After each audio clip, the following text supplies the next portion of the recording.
На Гарелов помня мъдростта.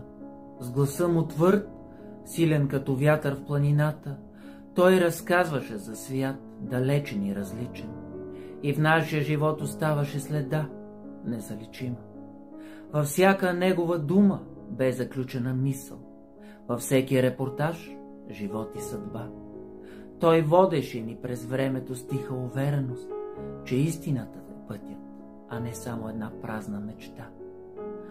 Но лека по лека си отиват хората от моето детство и от младите години. Един по един изчезват в мъглата и оставам сам с мислите си. Колко бързо минаха тези дни и времена. Аз остарявам, всеки изгубен приятел, всяка тъжна вест за поредната звезда, изчезнала от нашата хубава земя. И осъзнавам, че времето не спира, че аз вървя напред към безкрайността. И Гарелов, сега вече отлетял, се присъединява към тези, които си отидаха от тази земя. Но в паметта ни жив ще остане. В екрана на душата той винаги ще свети.